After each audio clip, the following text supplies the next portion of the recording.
All right, good morning, everybody. We are at the top of the hour, so we're going to get started. Exciting times because today you don't have to listen to me for an hour. You get to listen to Adam. So I'm excited.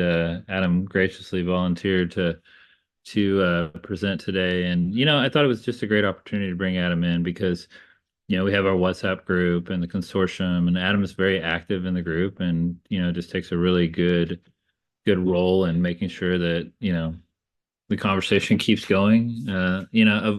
Of the 350, close to 400 members of the group that we have now, I think what I'm probably most proud of is just what goes on every day in the WhatsApp group, right? Just I very rarely comment. It's usually like to put a note in there about the upcoming call, either Tuesday or Thursday. But it's people like Adam and other members in the WhatsApp group that really kind of help each other out, learn about new tools, just being exactly what I want it to be, which is just a place for growth. So pretty excited because today we're gonna talk about Clay and Adam's gonna take over for me. But if you didn't see this morning, Clay put a post up about pretty exciting thing for them. So I just thought I'd give them a little bit of credit where OpenAI actually did a case study on them. It's on OpenAI's website about their integration of ClayGent. So pretty cool when the I don't know what Clay's worth, let's just say for argument, the $10 million company gets recognized by the multi-billion dollar company. That's a big deal for them, right? Especially when they do it kind of front and center. So just exciting to kind of talk and just further expand this learning session. I know we're recording, so we'll get that posted later today. But with that, I just there's a lot of different people in this group that bring just unique expertise. And almost from the get-go, Adam and I started chatting just about different things that we've interacted with. Like probably most people, we encountered each other through our LinkedIn posts and different things like Open Router and other things as well. And so I think Adam's got a great story. He's a co-founder of Stellar Growth, and really just someone who's in the weeds like the rest of us using Clay. And so I am going to turn it over to Adam and let him steal the show. And I think you guys will, appreciate just getting a different perspective because Adam definitely brings a lot of value to this group. So with that, Adam, I'll hand it over to you. Hey, thanks, Josh. I really appreciate it. And Josh is the one who taught me a lot of stuff, including, I mean, primarily to use other LLMs. I wasn't really using any prior to joining this group, and the amount of like savings and time total like can't be measured. I think I was paying like a $500 OpenAI bill prior to experimenting with his LLM template table and trying other things out. So we'll be going over some of that. I'll be kind of shooting from the hip the whole time. My goal is to eventually try and see if we can do like an entire outbound campaign in an hour. It's probably not possible, but I'll get through as much as I can. And a little bit before that, I'm going to give you guys a little bit of context on why I do what I do. And one of the questions I get a lot as one of the mentors in the Clay Bootcamp is like, what does it look like when you work on Clay stuff? Like, what does it look like inside the tables? Like, yeah, I get like this is the end result goal, but how do I actually get there? And so your guys's questions and anything you're curious about during this will be super helpful. And my goal is to kind of just like give you an insight into like what you could be doing better, what we're doing, and I'm by no means the the end all be all expert of this stuff. I'm sure other people are doing it slightly more efficient than me, but I've learned a lot while working for clients. Just over the years, things learned from working in sales, things learned from working in copywriting, and now like big mistakes can happen in clay tables. And so one of the things I want to introduce you guys today to is how to organize your tables better and like how to like avoid spending a lot of extra money. I think if I could calculate how many times we've accidentally run columns or a large number of rows, it would probably be in like the hundreds of dollars, probably 500 to $1,000 we spent on things that we didn't need to because we were inefficient. So, well, without further ado, I'm going to share my screen and just kind of show you guys what a workflow looks like for us, and how we kind of do things in Clay. And a lot of this stuff comes from learnings from people like Josh, people like Brandon, and it's an ever evolving workflow. So before we just hop right into the Clay workflows, I kind of wanted to show you guys like what it looks like for us. What I'm going to show you inside of Clay kind of assumes that you've done a little bit of work setting up the domains. Is like, if I'm going into a full outbound process, I can't ignore the fact that, basically these days it takes 2 weeks to get things up and running. So if I were to try and do outbound all in 1 hour, it would basically be impossible because, it takes 2 weeks to warm up inboxes. But I'm assuming, we have the inboxes set up. We've done some insight into email copywriting, and we'll probably be using one of Eric Nowozlowski's templates in this call just to make things go faster. My goal is to like speed run campaign creation and show you guys how fast it can be done.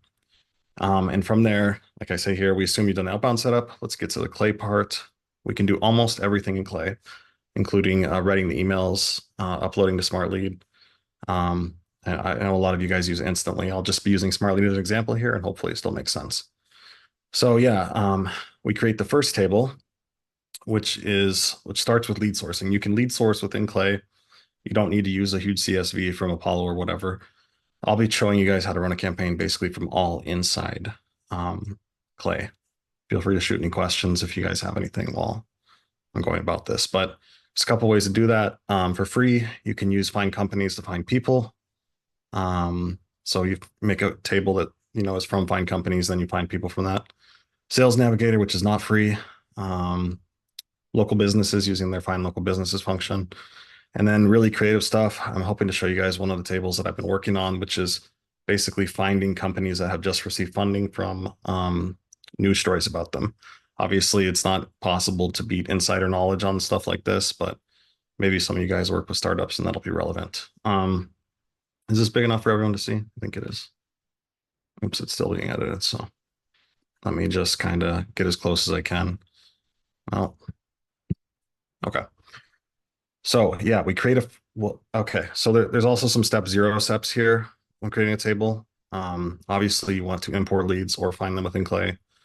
But step 0, if you have a client or you yourself have past customers, obviously you don't want to be targeting them or wasting your time on them. So we'll upload an entire table to reference in Clay, and I'll show you guys what that looks like. Like checking to see if we have in the past worked with the client or are currently talking to them. We check the CRM for this too. It's not necessarily 100% disqualifying if somebody is in the client CRM or my CRM, but we generally don't want to be spamming people that we're already talking to. And then I just reference generally when you have a streaming table, let's say for news articles or let's say for potential hires for placement company, you might be getting some of the same results coming in day after day, and you want to make sure that you're not enriching those leads over and over. So I'll show you guys a streaming table with how that works. Yeah, so table 1 for us is about qualifying, especially what I'll show you guys with the rb2b.com table that we have for a client. Excuse me while it loads. We made it, this was early on in our journey as an agency. We made a mistake here. We tried to include everything from qualification to generating emails all in the same table, and we hit the column limit. And so what I do is I basically create a step for the qualification, and then we create the email copywriting in a separate table. As you guys will find later on, it's actually really, really easy to hit the column limit if you have a complex table. That being said, let me kind of go off on a tangent here and just quickly talk about table hygiene. Table hygiene is like my made up word for how you can keep your tables organized and basically avoid spending too much money because you accidentally run rows. I don't know if you guys are all as scatterbrained as I am, but it is actually pretty easy to end up accidentally running rows, especially if you're dealing with like a complex table with 18,000 rows, or maybe you're working with a table that has even more than that. So yeah, I don't know if anyone in the comments maybe wants to leave their own stories about things that have happened. I have certainly been in talks with Clay support before, trying to get my money back because something ran, and if it's OpenAI, you're screwed. So what that means is like, so what does that knowledge mean? When I'm starting a table, I generally will do a row limit. Let's just open up, something. Actually, let me start with naming. So naming conventions, like we have for ourselves and clients, we try and keep things really clean. The first, and I'm not perfect about naming conventions as I should be. We have something like Qualio or, a couple of our clients or ourselves. And then we'll have the different tables inside for that client. And then inside there, we will have the steps that we take to generate that table so that it kind of stays clean. And things can get really crazy if you guys don't keep that organized. So number two is like, I don't know if you guys are already really good about this, but I was not in the beginning. The first couple months of Clay, I had to auto run on. And like I said, I spent between $500 and $1,000 working on large tables for clients and ourselves, accidentally running them because, you reload a table and it was on auto run. Boom, a week later, that means that all that data is going to refresh. And it was really frustrating. Like I was, we weren't making as much money back in the early days of Clay. And I was really anguished about, spending like $250 on something that we didn't need to spend money on. So like the long story short is if you aren't already, limit the rows. Like I was going to show you guys really quick, like what we do. Here's just a random table I'm going to show you later on. If you're a beginner, this will probably be helpful. If not, maybe not so much. So let's go to set a row limit here. I highly recommend if you are creating a new workflow, like, perhaps it's a new client with a new angle with, something you don't need a template for, that you use this row limit so that in case something happens, you're not relying on filters, you're not relying on, I don't know, a specific qualification. There's just a row limit there so that if you screw up, you're not in trouble. So I just put a row limit of 50, I think. So just in case, if everything else goes wrong, you're not going to be in trouble. And I don't know if this is super relevant to anyone, but I strongly recommend doing this. More for table hygiene. I'm sure a lot of you know this already, but if you're not running a streaming table, turn off auto update until it's absolutely necessary. Turning off tables in general, like the whole table if I'm doing an experiment. And just for people who aren't familiar with how to do that, you can turn off table down in those little green arrows here. That's super important. We'll get to other stuff later, but I don't know. I don't know if anybody's as like scatterbrained as I am, but man, when I had a shared plan with other agencies, I accidentally a couple times uploaded entire campaigns to my peer agency's Smartlead. So maybe I'm just scatterbrained, but I find this stuff to be incredibly important. Okay. Another thing, it's insane, but like I said, when thousands of dollars on the line, and also for future SOPs, I strongly encourage you record yourself working on the clay table. You can teach yourself and employees and stuff in the future. And also, if clay support so word is against yours, you'll have an exact the proof's in the pudding. You can't you can't say something didn't happen if it's recorded. So nothing like controversial or adversarial happened with clay support, but there were a couple times I was like, man, the outcome here really wasn't what I wanted. I feel like an error really did happen. I feel like I'm a clay expert, and it's my word against theirs. Yeah, next thing is we'll talk about this in a bit is setting checkboxes in your workflows. It's just like a really organized way um, to like basically control logic flow. Maybe it's a programming thing that I learned. And I apologize for me clicking around like a lunatic, but my apartment is in such a way that I cannot use my monitor right now. So we're just on a laptop. I'll show you an example of what some of that checkbox um, logic workflow looks like. This is the final one to determine if they're qualified. But here I'll have like if the employee count is a fit, it'll check a box and then we pass it on. I'll be going over that stuff in a second when we talk about filtering. And yeah, saving prompts and formulas to Google Docs, just having SOPs and having templates, consistent naming conventions for your tables, hiding and deleting unnecessary columns. It's just something you learn over time.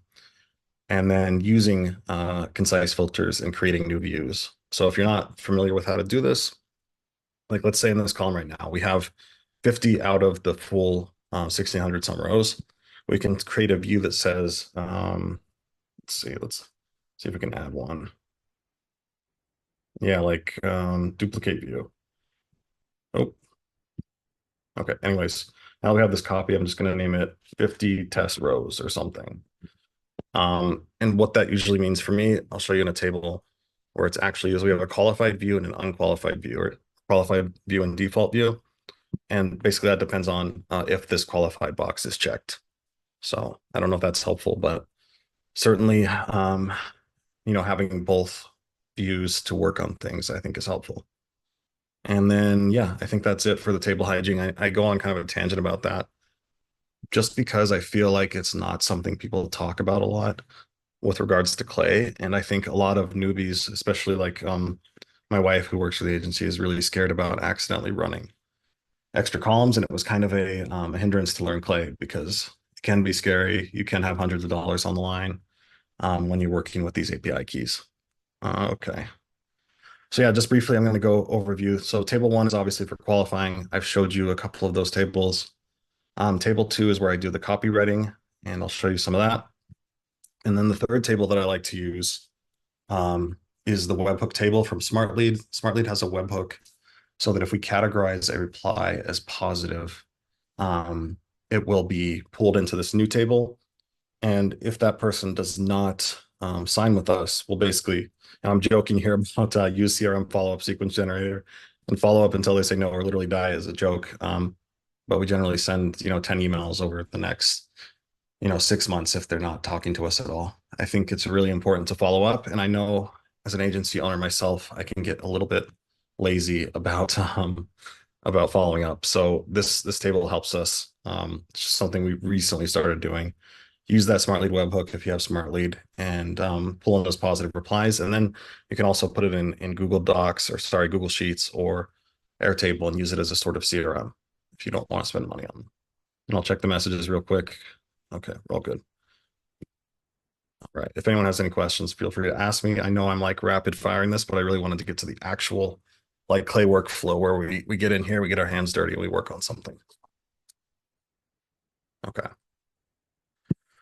So here I am. I don't know, maybe people can say in the comments or in the chat whether they want to do something first or not, or if they want to see what these specific tables look like. But for right now, we're literally doing like a video game speed run of what an outbound campaign looks like for us. And like I said, I'm assuming that these people already have inboxes set up, that they're ready to send, and that they're using Smartlead in this case, but Instantly is a very similar setup.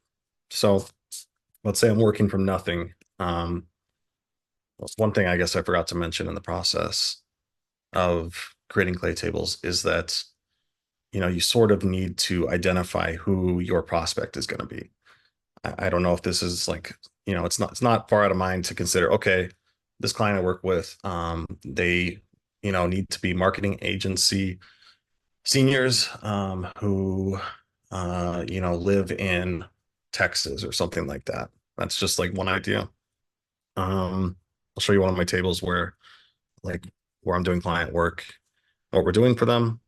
This is technical directors from religious institutions, and my client does streaming hosting for these churches. So basically what I did here, this is Apollo, so it's not really using that data. I pulled in these technical directors, technical directors role. Church is the industry, or churches are the industry.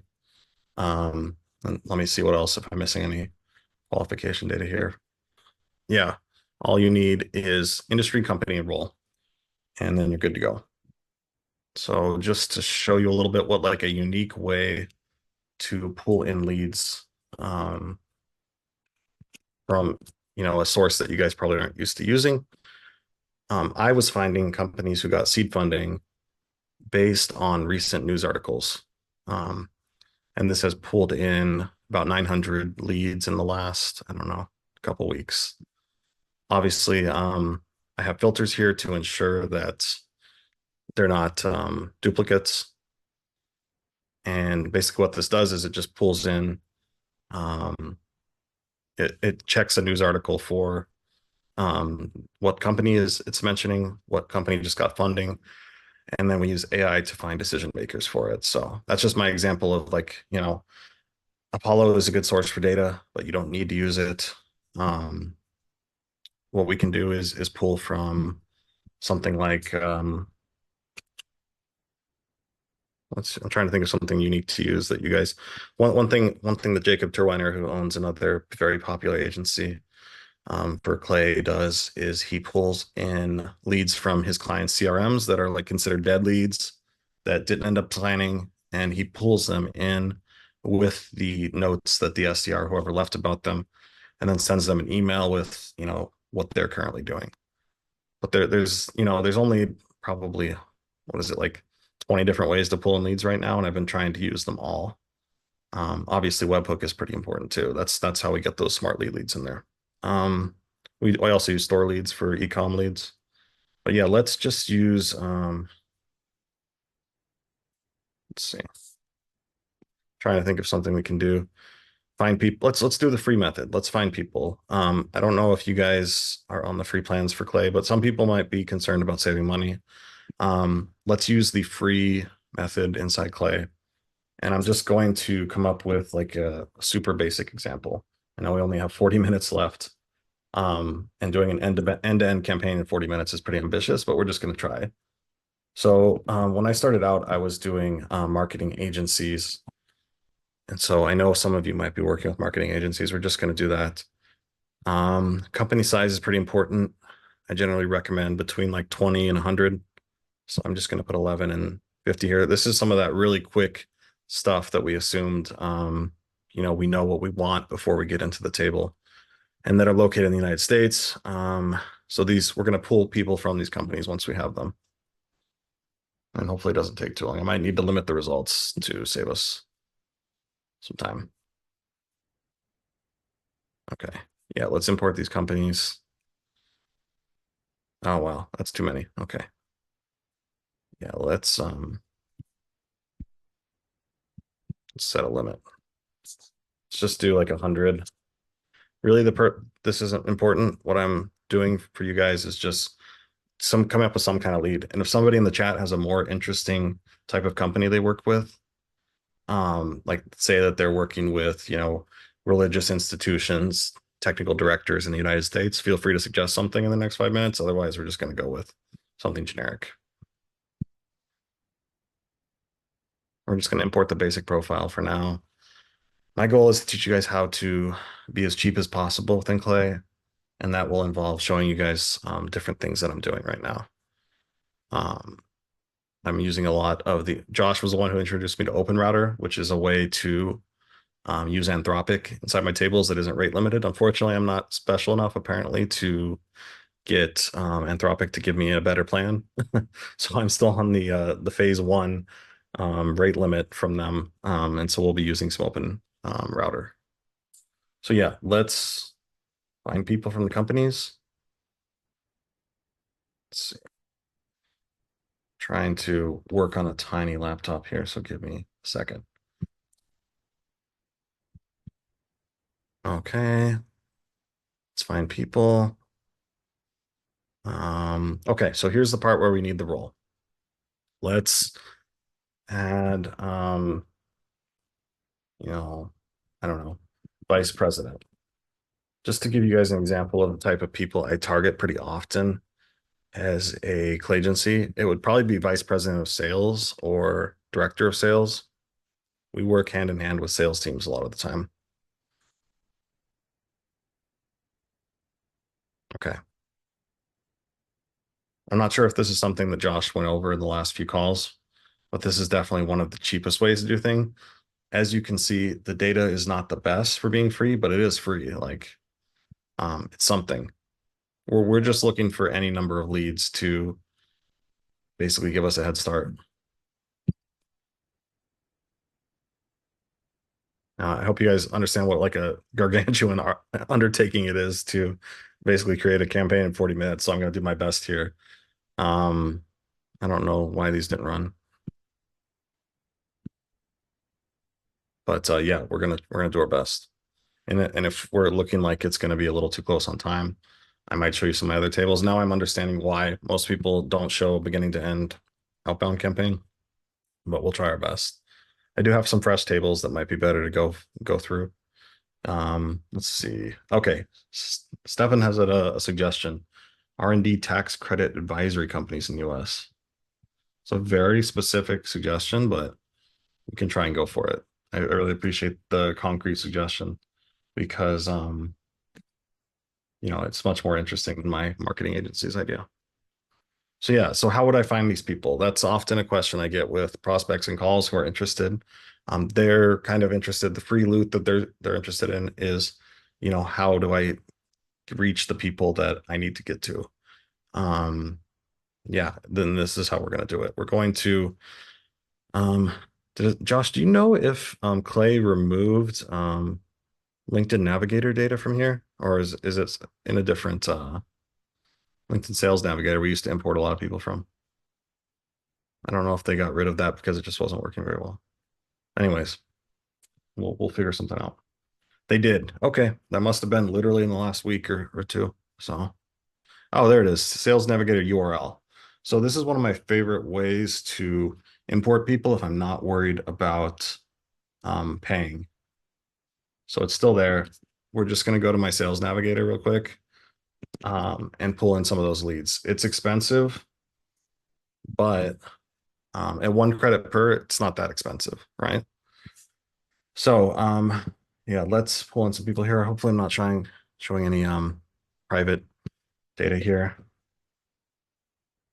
And we're gonna just initially put this in. That's such a specific suggestion.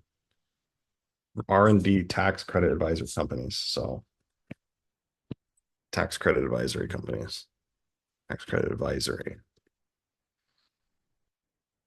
And we're just gonna pull in like not 11,000 of them.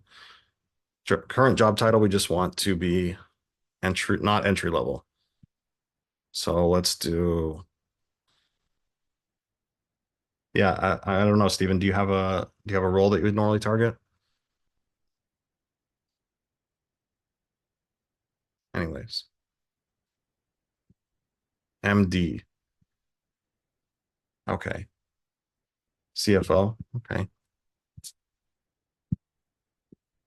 Anyways, worst case scenario, I skip around from showing how we source the leads to a table that's already running just so we can make sure to do everything in time. But yeah, CFO. 232 results, tax credit advisory. Okay. Let me just add R&D and see what that leaves us with. Why can I not find an ampersand? Okay, we're good. I don't know if that's really going to limit us. 5 leads is probably too little. FD. Okay, let's add that. I have no idea what any of these things are, but I'm just showing you guys how I might start sourcing leads. The big negative of using Sales Navigator is that you need the trial or some sort of workaround to find these leads. So I'm paying monthly for a Sales Navigator subscription just because I find it a really good way to get leads fresher than Apollo. So anyways, just for the sake of brevity, I'm probably going to avoid showing this for now and just work on a table that I know that I can finish in time. I just wanted to show you guys how my process exactly works, like what I do when I do a table from scratch. So I'm going to show you leads that I have imported but have not yet worked on. I apologize for that, Steven. Maybe in private I'll send you something on that. So these leads I have not done anything but find the email for. Actually, I shouldn't even. Let me find something totally fresh. Apologize for that, guys. I thought I had not yet worked on those. It's maybe this one is fresh. Clinical trial managers, perfect. So just to save us a lot of time and skip a step, I'm gonna take us into this. So when I import leads, I basically am not sure what columns I need or not. So let's look here. Is there any kind of columns I don't think we're going to need in this table? Okay. You know what? I think I already worked on this table too. I apologize, guys. We're gonna go with the we're gonna go with the sales navigator and finish Steven's idea. Help the schizo jumping around here does not matter. My apologies. Okay, let's continue here. Continue here. New blank table. All right, we're finally getting to the juicy details that I promised before. So this is going to be fresh leads. You're going to see like how I do things beginning to end. And I'm going to pretend like Stefan is my client. And I'm asking him questions about what to do. We're just going to pick a super simple template from Eric's stuff. And hopefully this does not, oh, okay. This might be the downside of doing this. The 30 minutes, we'll come back to it. In the meantime, I want to at least leave you guys with something before we spend 30 minutes waiting on something. So yeah, I want to take you back to the table that I had on our B2B. I think it's a common use case these days that agencies can get paid for. I don't know if any of you are running rb2b.com right now. Oh, wrong. Okay. But so yeah, I have a super stringent qualifying workflow, which is why there's only 170 leads out of 4,775 are qualified for my client out of their Webflow visitors. So they've had this many people visit their website in 2 months, and we've narrowed it down to 173 super qualified leads. So like, how do we do that? And forgive me, I'll be checking back and forth to make sure that the the LinkedIn Sales Navigator data got pulled in. Obviously, there's like a thousand ways to get data into Clay. I should have came prepared with like a list, but it's fine. I want to show you guys more of like what does a table look like. This is our step one for qualifying. So I'll take you through what the steps look like and how do I actually come to it. So this is the end result. Just to keep it clean, what I do is I pin it to the left. And to do that, to pin something to the left, you click on it, you go to pin. I think they recently changed this actually, like you no longer right click, or maybe they made it so you can right click and click. But anyways, click on it and pin to the left. That's what I did with the qualified. What this is, just so people understand, let's have it use AI logic. This is all the qualifications factors that I came up with. If they're already a customer, we boot them. And if the employee count is too high, if they're not the right role, we boot them from the list. That's how we go from 5,000 down to only 200 people. I think this is like a pretty rare look into an active client's actual workflow. So this is something we actually made for a client. And what this is, what rb2b.com is, it's a pixel for a website that tracks visitors and then gives you cookie data on their LinkedIn. Sometimes the emails don't come with the leads and we try and find them. But anyways, so what I'm doing here, I'm making sure that if they're a customer, we are not adding them into another email sequence. If they're a customer, they're not qualified. Obviously, we don't want to be recontacting people who are a customer. The reason why that exists in this specific table is because someone from the company that the client's working with might be browsing the website for some sort of research or information. So let me just show you real quick how we check that. This is an interesting. So we basically have a customer database, and that is what we search to make sure that they're not a customer. Let me see if I can show you guys that. Yeah. I don't want to show too much NDA stuff, but I will show where it is. So this is basically a list of companies and their domain that we double check to make sure they're not a customer. And what we do here is we look up a row in another table. So I don't know if you guys use this very often in your workflows, but it's something I do often when I want to make sure that something does not already exist in another table so that we're not wasting our time. In this case, it's because my client has a list of customers and we don't want to be recontacting them. So if they're already a customer, we write no here. This is kind of a chimp way to do things. I should be doing everything with checkboxes.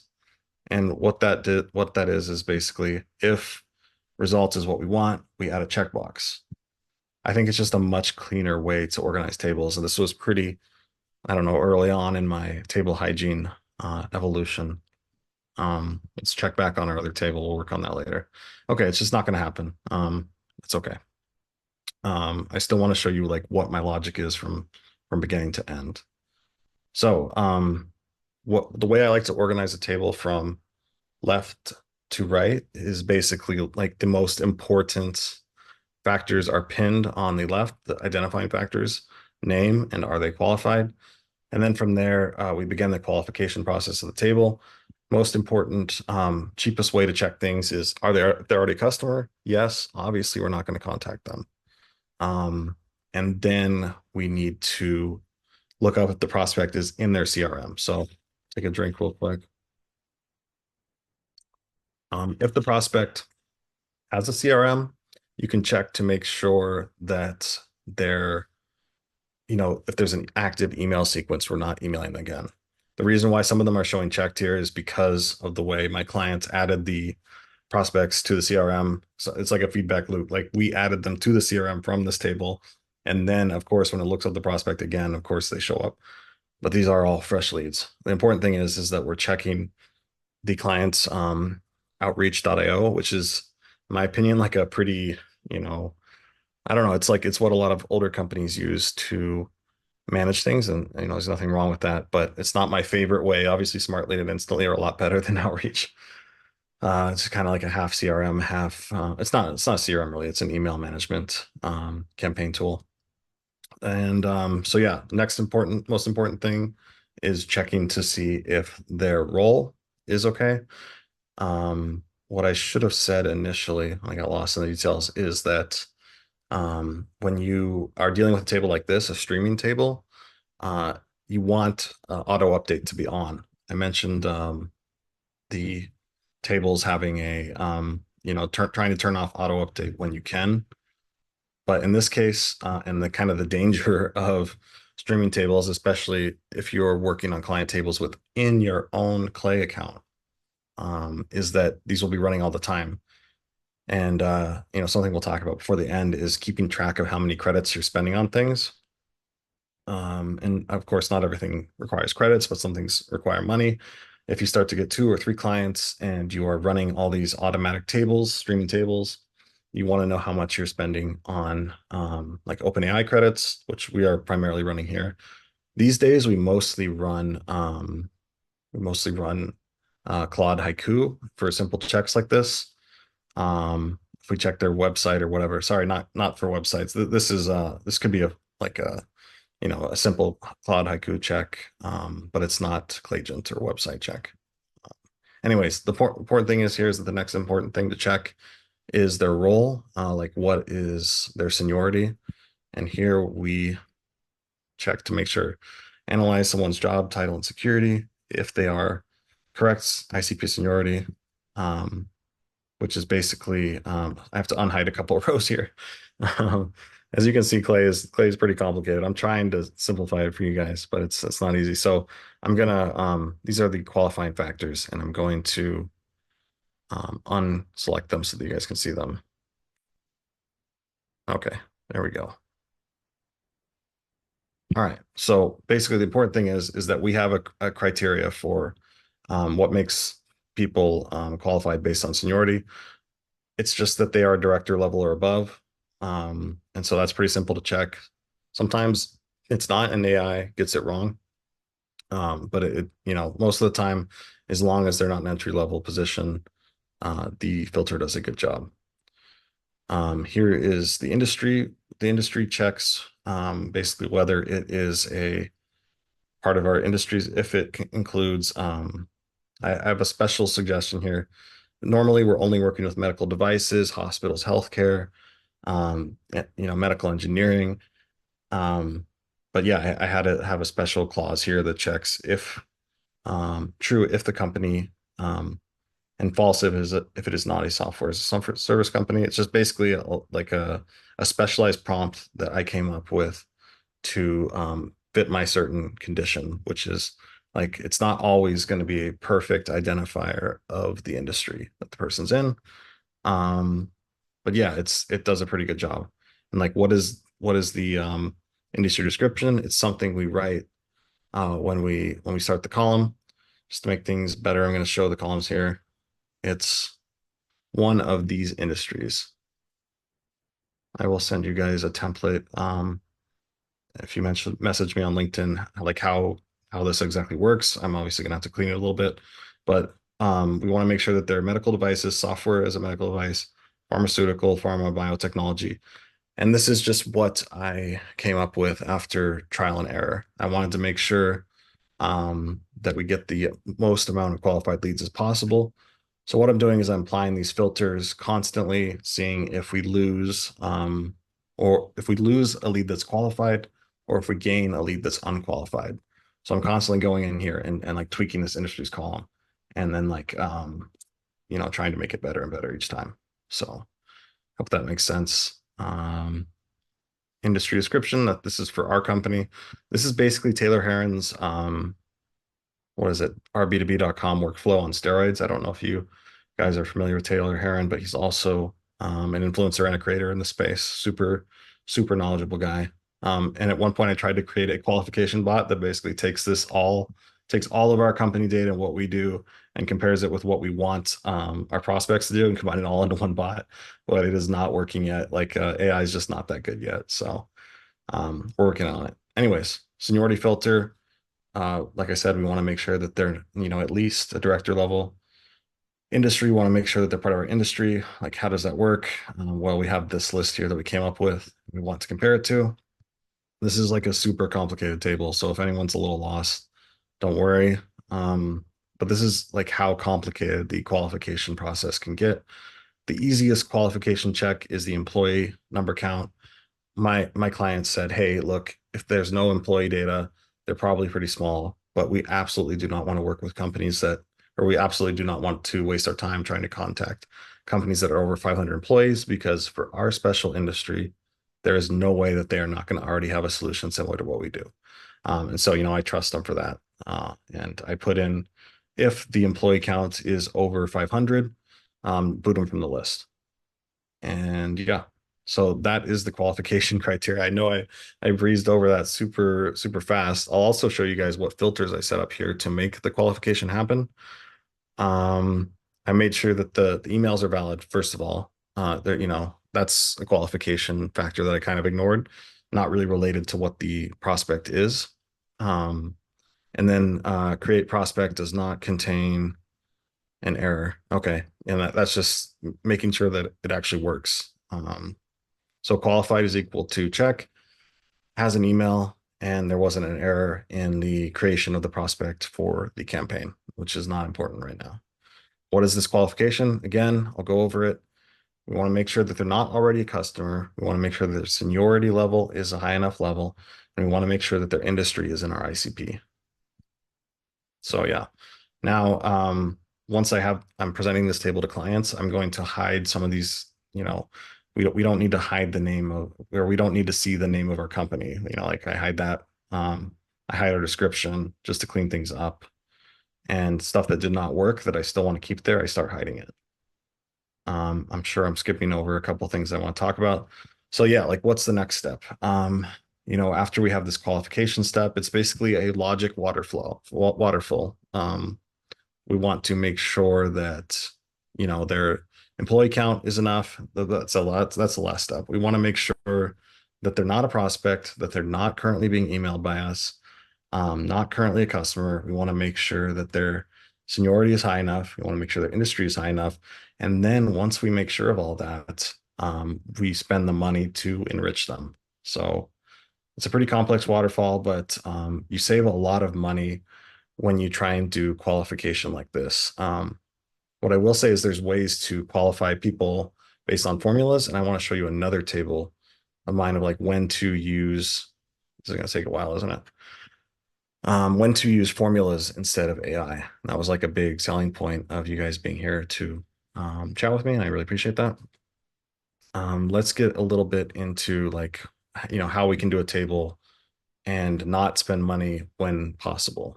So here's the qualifying for a group of leads that I have for my client.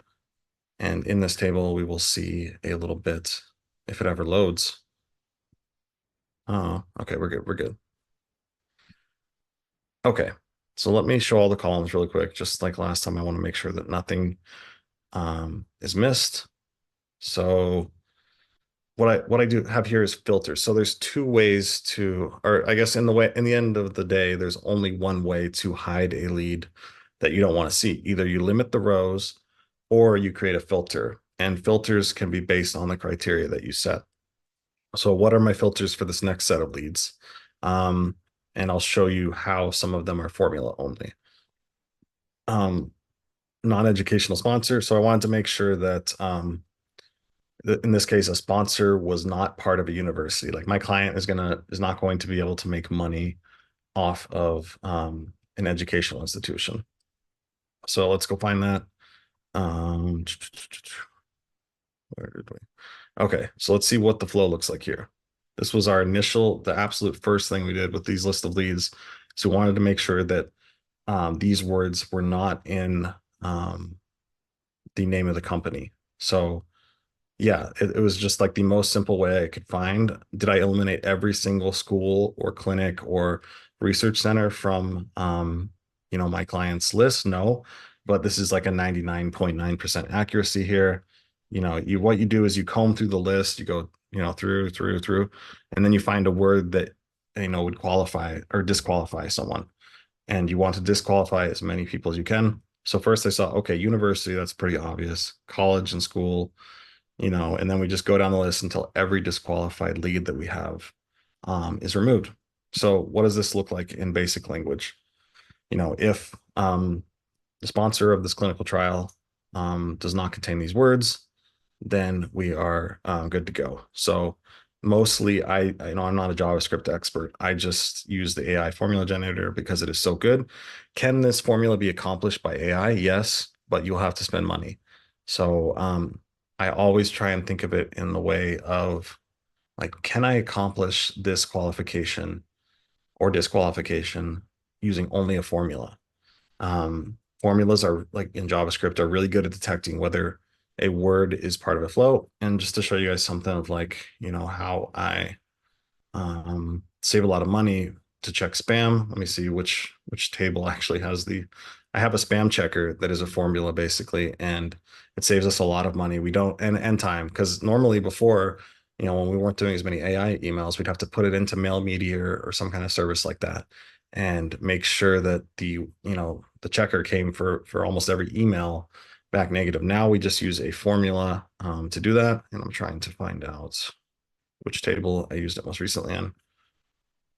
Spam checker. Here it is.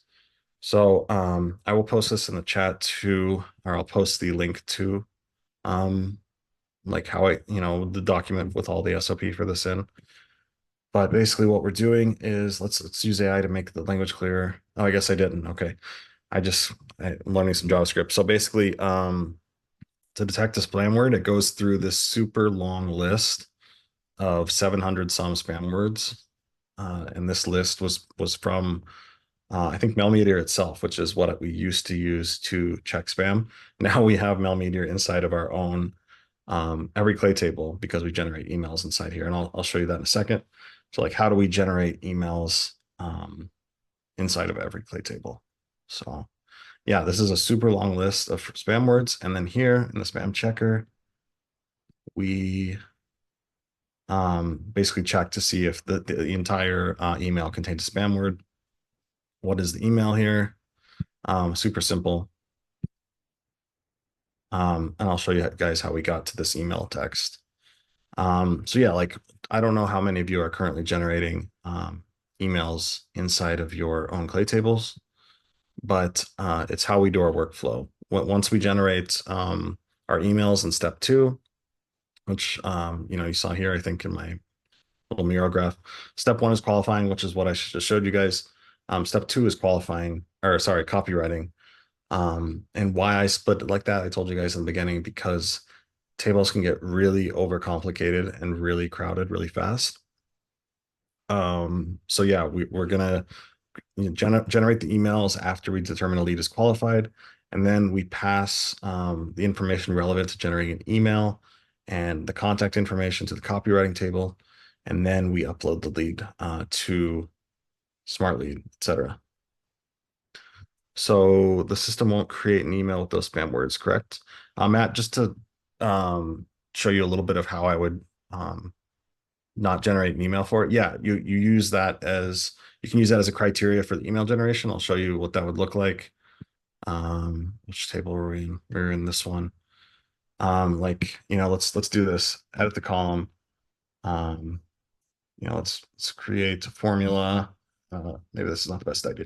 Okay, another simpler way to do this. You can have it if you have if you have something that's generating and you can put the formula at the bottom, say like, do not do this.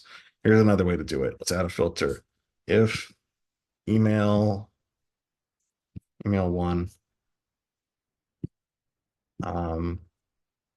sorry, if spam checker Yeah. is a pass. Yeah, Adam, I guess what I was trying to get to was, are you doing it as a preventive thing, or you're checking it after the fact? And then if it fails, the after the fact check, what do you do then? Okay, yeah. So let's see, spam checker equal to spam. I don't think there are any of my emails that contain spam here. Not equal to spam. So basically the way that my brain works in Clay with these qualifications is I want to use the filters to do as much as I can. What you can also do, which is more complicated, like let's say I'm creating the copywriting table separately from this table. I could write to other table, and in the formula condition for running that column, I could have and spam checker does not equal spam. But in this case, I'm filtering it out completely. I'm taking it out of the equation. When you add a filter, that's what you do. And I think maybe I'm oversimplifying how this works, and people are like, well, you just stepped over this huge step. But yeah, this is the way I would do it personally. Maybe other people have other opinions.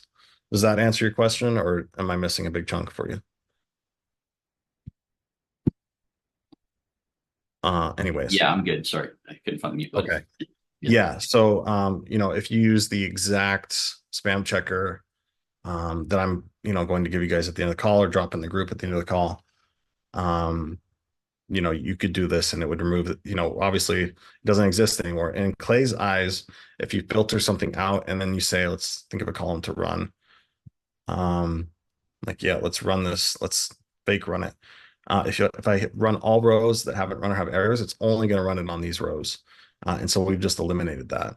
But you could also add it if you're like super paranoid, you could add it into the condition.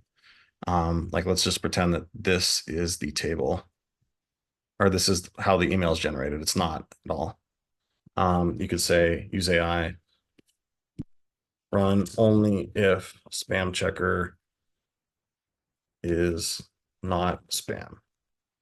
And that's just one way to do things. And then that would generate us a formula that should work. Yes. Okay. It's going to run because all these don't have spam words in them. But yeah, I hope that answers your question. Trying to think of like what we're missing here. Oh yeah, I was going to show you guys how we actually arrive at copywriting, and like what what happens prior to that. My usual logic, and sometimes I do this backwards, is that you want to have an email that you would send to another human being in your ICP written before you start coming up with these Clay columns. Otherwise, like if you're just in the dark, like thinking of potential personalization lines that you're going to kind of like mash together from Clay, it doesn't work out that well. So what I did here, let's go to the top. What I make sure, let's see, this is, I'm just editing this because it has the wrong name and it won't make sense. Okay, no, it's good. We don't need this. So like here is where I'm using Josh's open router system. Here is I'm only using Haiku these days for most of these simple prompts. So I just have the name of the model here. And then I create a text prompt. And what it's doing is it's going to this church's website, and it's determining if they have any content related to streaming or videos. If it does, briefly summarize it and use the sentence structure I saw you had. create only one sentence, shorter than 30 words. From trial and error, AI will ramble on and on about this stuff. So how did I arrive to this logic? Like, where did I come up with this idea from? Well, I know that my client only wants to talk to an ICP that isn't using his service. Obviously, that makes sense, but also is big enough to have a need of his content, distribution network. So if they have their own video or a YouTube video, especially on the website, then I can call that out and say like, hey, I saw you had this on your website. Did you know that my client helps churches with this streaming solution? We'll get to the actual way that the email is made. The way that I name these, and I know I'm skipping over a huge portion of things. Just assume here that I have an AI text generator. What I'm doing here is I'm using an API call because OpenRouter is not native to Clay. So what we do here, I don't want to open it and like docs my key right now. But we have the prompt, we have the language learning model, or sorry, large language model that we want to use. We have the prompt that we want to use, visit website and determine if they have thing, and then this actually calls it. So it's one more step than you would, or a couple more steps than you would have in the native Clay integrations. I know that kind of sketches people out, like, oh, I don't want to use API calls, or oh, I don't have the plan for this. But with the rate limits that I've faced with Cloud Anthropic, it's just the only way to do things. So I'll finish this up real quick. You know, we generate the church's mission to similar API call. And then we come up with a way to say, I think we could help you enhance your mission. And this is AI generated text that's completely unique to this prospect. And this is how we avoid a lot of the deliverability issues that we have. So at the end of this, I know I'm skipping over a lot of these AI prompts. Comes up with an email based on all those sections. Let's see the actual construction. So it summarizes the video content. It says, we can help you by doing this. And then we have the part of the email that's going to be the same for everyone. I could make it dynamic, but I don't. Then we generate this email. We check if it's spam, and we upload that email to Clay all in one fell swoop, basically. So yeah, I know there's a lot going on here, and it's a little hard to understand if you're new to Clay. But I just kind of wanted to show at least the people who are already running Clay, like how does my brain work? To do this like full thing to a campaign like end to end probably takes us like at least 5 hours. And so I'm trying to condense a lot of information into like a really tiny little chat we're having here. But I was curious if anyone had any questions. I think we got 3 minutes left before, or 2 minutes left before I hand over the reins to Josh. And I know this was like an insane speed run.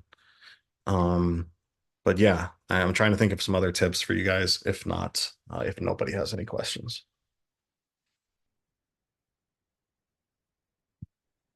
I think I probably tried to cram a little too much information in there for the average person to be like, what the hell just happened? But if you're already using Clay, hopefully it makes sense. Yeah, thanks, Matt. Yeah, we'll just go back to that table I have really quick of like I'll add this to the group afterwards. This is like our entire logic, and I just not only did I like speed run all this, but I included all this. I guess this is why people pay us the big bucks, right, Josh? Trying to summarize this stuff really quickly is insane, and hopefully like the table hygiene stuff helps. But yeah, I don't know, maybe I'm oversimplifying. Yeah, and I see your note too, Grant. So great point. Yeah, to your point, Adam, right? I mean, I don't know. I used to tell people I was the highest paid translator at a Fortune 500 company because I would try to translate this to executives and what does this mean and what is the value, right? And it's just, Right. I think you did a fabulous job just kind of walking through everything and, breaking down and explaining just, how hard this really is, but why there is value. And, the lesson I would take here is why there's value in mapping out your process, right? Because at the end of the day, I love what you said, and I'm going to tell you, I'm horribly guilty of not doing this, Adam. But I never record myself unless I'm making a video, right? So Yeah. I should, just because half the time I'll forget, like, how did I build that clay table, right? Yeah. Because you're in the groove. So I great think job just explaining the documentation too. Really I great think job. that's the most important thing I could leave you guys with is this table hygiene stuff. I don't think you'll ever be in a position like me where you had a clay support member accidentally run 20,000 of your rows because you didn't ask them to run 20,000, or if you have a row limit, this stuff won't happen. Like if you have a view that's default and you have the table off, you're not going to have this stuff happen to you. Don't waste like, 500 or $1,000 like I have. And I'll post a picture of this, and I'll also include some of the stuff I talked about in the group tonight. So yeah. Awesome. Well, thank you so much, Adam. I appreciate it. Very, very valuable section. Just getting a, completely different perspective, and really love what you shared. And uh, as always, we'll post the recording. Thank you for everybody that was here, and look forward to just seeing you on Thursday. Keeping going. So again, Adam, thank you. Awesome job. Appreciate everything. Have a great week.